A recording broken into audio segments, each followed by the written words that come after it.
this fantastic book. Well, I'm assuming it's going to be fantastic. It might be awful, but the launch. The book is fantastic. But thank you all for coming. My name's Emily. I'm going to be asking Mark a few questions about the book so we can get a bit more of an understanding about his methods behind writing it, what it's about.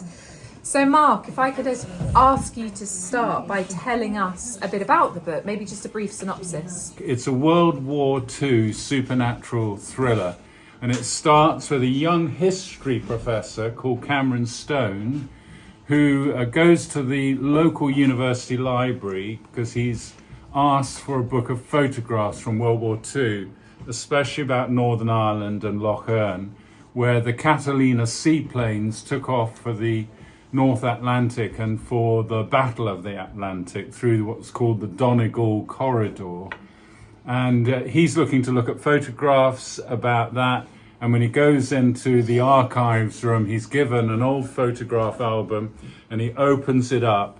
And there's an African American airman standing with the rest of his Catalina seaplane crew. And he comes alive in the photograph, and along with his little white dog, everything around him is frozen and still, but the pilot and his dog are alive. And the pilot looks at the history professor and says, "Find me." And so it is about what happened to that second pilot on the Catalina, this African American pilot, who's an outstanding pilot. He goes missing on the 15th of March 1944, and 80 years later his granddaughter teams up with Cameron Stone, this history professor, in order to find her grandfather, this man George Haley, who was lost in action, MIA 1944. So that's what it's about. But there's a supernatural element all the way through it. So it is very raw and realistic to do with war, but it's also got sort of a mystical dimension to it. So you mentioned that the novel blends World War II history with supernatural elements. What inspired you to bring such two distinct genres together? I think it was when Cherith and I went to a wedding in Northern Ireland. I'm very fortunate to be married to a Northern Irish girl, so I have Northern Irish family and friends on my wife's side, and we were invited to a wedding of one of her best friends at a place I'd never been to in Northern Ireland, in County Fermanagh, called Lough Erne, which is an enormous loch, very little known to English people, but in the 18th century was regarded as one of the wonders of the world. It's got about 100 islands, it's got an upper section and a lower section. We were in a very nice hotel by the banks of Lough Erne, and during that 24 hours of very happy celebrations, I noticed this lake and it seemed to have a pull on me. And what happened was I did a little bit of research while I was there about why has this lake got this allure for me? Why is it pulling on my heart so much? And I found out that it had been used as a sort of liquid runway in World War II for these seaplanes, two types. The Catalina, which I've got on my T-shirt, which was a very, very impressive aircraft indeed, and also the Sunderland Shorts that were made in Belfast. These two planes flew out through the Donegal corridor, and they flew against the U-boats in the mid-Atlantic. Churchill said in World War II there was only one thing that he was frightened of, and that was the U-boats. And these seaplanes, they basically used a runway that was the loch, and they did these incredibly dangerous missions.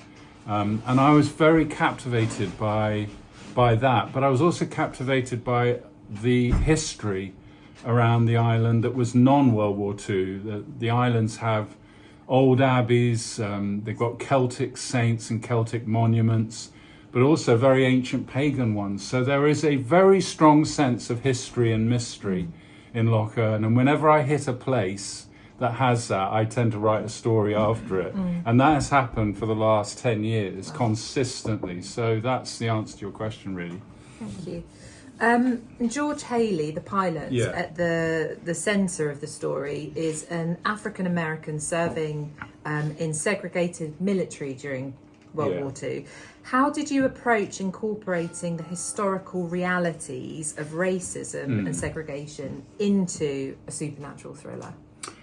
That's a really good question. I mean, I am influenced as a novelist by other novelists. So some of the inspiration came from people like Harper Lee and To Kill a Mockingbird, particularly John Grisham and his novel A Time to Kill. If you've seen the film version of that, it's really powerful on the subject of racism. And in fact, George Haley, the character that is the black dude who is oppressed and victimized into A Time to Kill, is called Haley. So I named him after the Grisham character.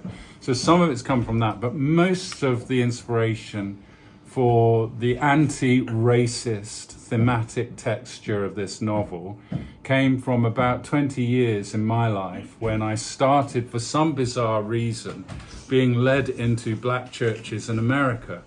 It started in Dayton, Ohio in about 2001, 2002. I was speaking at a big conference there, and the other speaker was a black bishop called Bishop Joseph Garlington, who was one of the funniest, most gifted speakers and singers I've ever come across in any church context in my life. Proper gospel, you know. And when he was speaking, he had this big black dude who was a mate of his called Clarence on the keyboard. And when Joseph got excited, Clarence would start playing, and Joseph would sing his sermon rather than speak it. So that was very different from me as an Anglican. As you can imagine, that was not really my style. And but he and I met, and we absolutely hit it off in a coffee time. We'd never met before, and we laughed together, and it seemed like it's one of those friendships where you feel like when you meet that person, you've known them for 25 years. That's what it felt like. So Joseph says to me, it's one of the most frightening things anyone's ever said to me. He said, would you tag team preach with me in my session this afternoon? Well, I didn't even know what tag team preaching was, but apparently it's something that goes on in that culture quite a lot, where people who don't know what they're going to say, they get up on the stage, one starts, and then after about 5 minutes, the other one has a go, and then another. And it's all unscripted and totally spontaneous. And he wanted me as a vicar. I mean, that was not evensong, really. It wasn't kind of morning prayer in an Anglican church. So I had a go with him, but because of that friendship thing, that bond that had immediately been struck, there was an ease there, and we kind of laughed our way through the whole experience. And then Clarence came on while I was speaking at the end on his keyboard, and that sort of thing started up, which I'd only heard of it, but I'd never been a part of it. So I now found the technical name for it is whooping. So now I had to whoop with a keyboard player. So it was fantastic fun. And then at the end of it, he said to me, I want you to be the main speaker at our national harvest convention in October in Pittsburgh, which was about 3,000 people. I was the only white person there. Wow. And I counted it as, people talk about white privilege. I'll tell you what white privilege is. White privilege is when white people get invited to do stuff by black people. That's what white privilege is. So I stood up as a vicar and did 4 sessions. I had a whale of a time. He said, nobody knows you here, Mark, says Bishop Joseph Garlington, so I want you to tell us, what was the last thing that you did in terms of speaking? Well, I had just come from a big summer camp in Scotland called New Wine Scotland, but it had another name, the Clan Gathering, after the clans of the tribes. And so I stood up in front of 3,000 black dudes and said, I've just come from the Clan Gathering.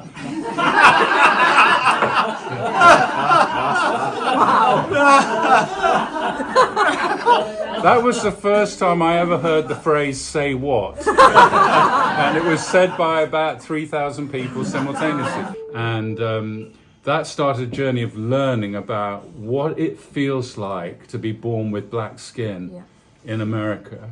And that was such an eye-opener. And that's, I think, been one of the biggest life-changing, paradigm-shifting moments of my life.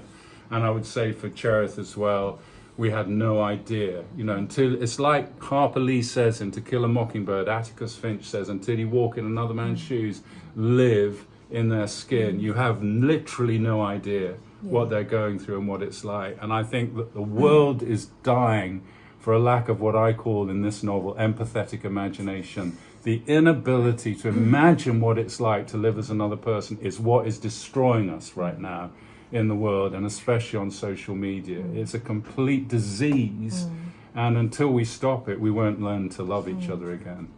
I think you do that really well, because in the book there are quite a few letters written by George Haley, the black pilot, to his father. And I mean, I can't help but notice that you are white. Yes, exactly. So how did you put yourself into his shoes to be able to write from his perspective as a black man? That was really as a result of two things. Number one, years and years of listening to black people's stories in America, and listening to the inflection of their voices as well as the content of their words was very important to me. Secondly, I did have some black readers from the United States who very kindly, along with some Irish ones, because there are equally big challenges writing in Northern Irish as there are writing, as it were, in an African American dialect. So yeah, I had some help, and that's an important thing. You just never stop learning. Maya Haley, George's granddaughter, who's looking into his story and his disappearance, and Cameron Stone, the detective, come from completely different racial backgrounds. So how does their relationship evolve over the course of the story, and what message do you hope that readers will take away from that aspect of the book?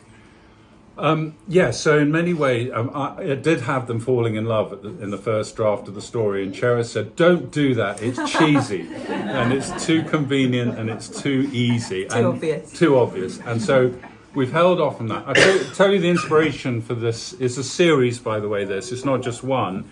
And the inspiration was the X-Files with Mulder and Scully. Obviously, they're both white-skinned, but I really like that combination of two characters who are very different. One of them into science, the other into faith, superstition, whatever you want to call it, and them sort of working together on cases that were a little bit paranormal, supernatural, unusual, mystical, and so on.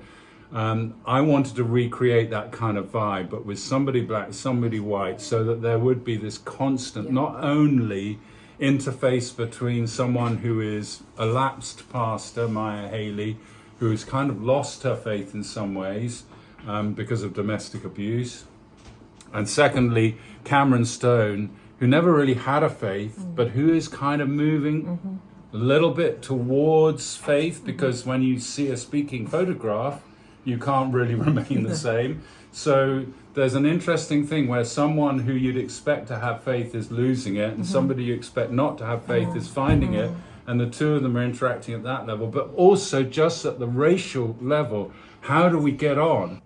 So you mentioned that this is the first of a trilogy, is that right? That's right. No, there's going to be more than that. Oh, there's going to be more. Oh, okay, fantastic. So are you working on that next, or I'm working on two things. Okay, go on. So first thing I'm just about to finish is my memoir of 7 days in cardiac care. So I am finishing a 40,000 word story-based account of what I went through and what Cherith went through earlier this year, and I felt like because some extraordinary things happened, I felt like I wanted to have those recorded. So there's that. But then there's the second one of these, another investigation for Haley and for Stone.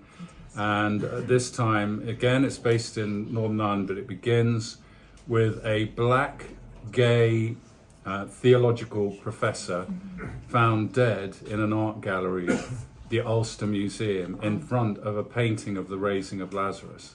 Wow, you've got me hooked already. And so the only person who knows the outline of the story is Cherith, because I run everything by her. She's the one that stops me having people fall in love too easily. Well, I'm glad that there will be more Haley and Stone, so thank you very much.